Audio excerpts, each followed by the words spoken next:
And I can tell you that, for me, there's no ground upon which Ruto can stand and call me a crook. People who know the history of this country know that both of us have been taken to court. And him was accused of theft, stealing public assets. I was accused of holding demonstrations. On Sunday, I went to Lang'ata police station, having seen what the president said in Mogosho in Kisii on the 16th, Saturday, whereby he issued a death threat against me and other people who have gone to court and successfully challenged his basically nonsensical housing, so-called housing fund, housing levy fund, or housing levy tax, whatever it is. So he made remarks whereby he directly isolated the people who had taken that case to court, and said that he was given a sword, the ceremonial sword was given at Kasarani, and that he was going to use that sword not to chop vegetables. He was not given that sword for chopping vegetables, but for dealing with crooks like myself and others who had gone to the High Court and successfully challenged this housing, so-called housing levy fund, or levy tax, or whatever it is, or affordable housing levy. So those remarks had two issues that got me concerned. The first issue was that the president was threatening violence against that group, and the kind of violence that exterminates. He was threatening to kill people by saying he's going to slash them. And another thing, the second thing, is that he deliberately dehumanized the people who went to court by calling them crooks. And that particular thing irked me. And I can tell you that, for me, there's no ground upon which Ruto can stand and call me a crook. People who know the history of this country know that both of us have been taken to court. And him was accused of theft, stealing public assets. I was accused of holding demonstrations to demand good governance. So who should call the other one a crook? One was been formally indicted for theft, or me was indicted for fighting for good governance. But more than that, the whole purpose of what the president said, and if you look at everything where people are murdered and killed, the first step is to dehumanize them. Call them cockroaches, call them whatever. In this particular case, the president referred to me and my group as crooks, wakora, whom is going to slash. So already they have dehumanized us, and so eliminating us will not be eliminating human beings. He will be eliminating wakora. So concerned about my own life, that the president issued that death threat and already dehumanized me, and because I live under the jurisdiction of Lang'ata police station, on Sunday I went to Lang'ata police station, making an attempt to report this matter, to get an OB.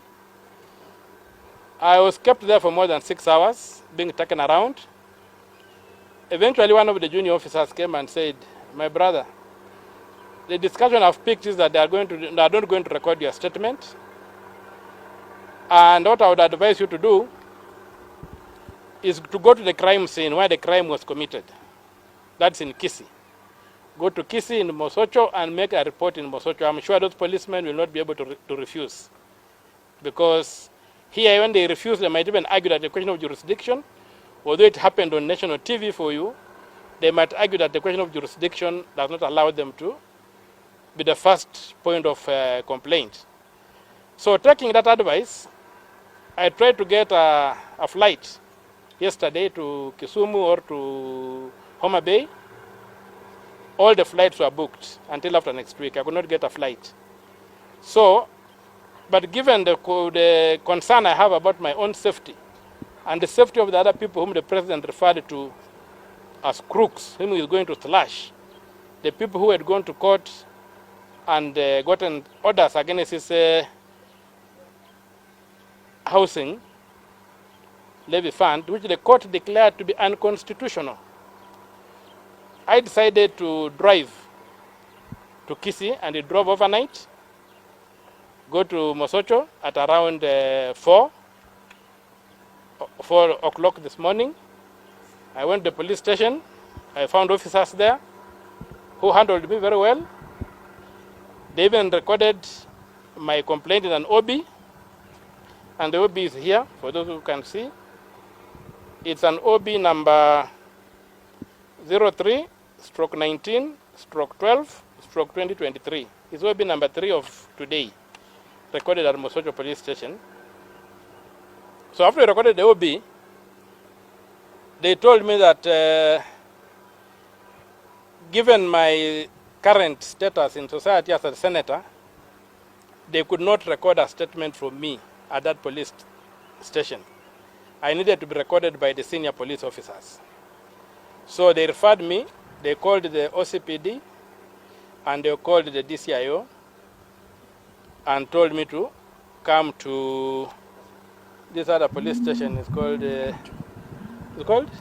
Nyanchwa police station. So when I got to Nyanchwa police station, I was well received by the junior officers as we waited for the bosses to come. So first of all, the first person who came was the OCPD. He greeted me and asked me to get into his office. He's called Mr. Kazungu Charo, the OCPD. And he did something very strange. He began raising an issue with my phone. He just claimed that I was recording him.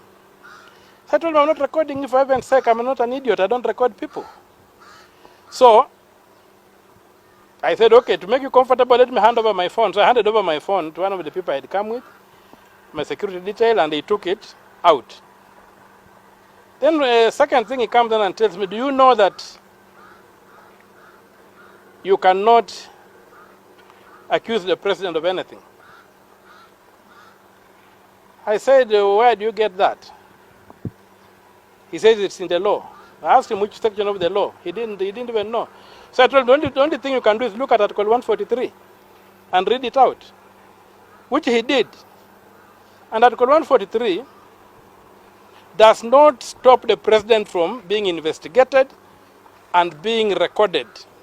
It only stops his being prosecuted. He cannot be prosecuted in a court. But the president can be arrested, the president can be processed criminally by the police. They have that power. The president is not above the law.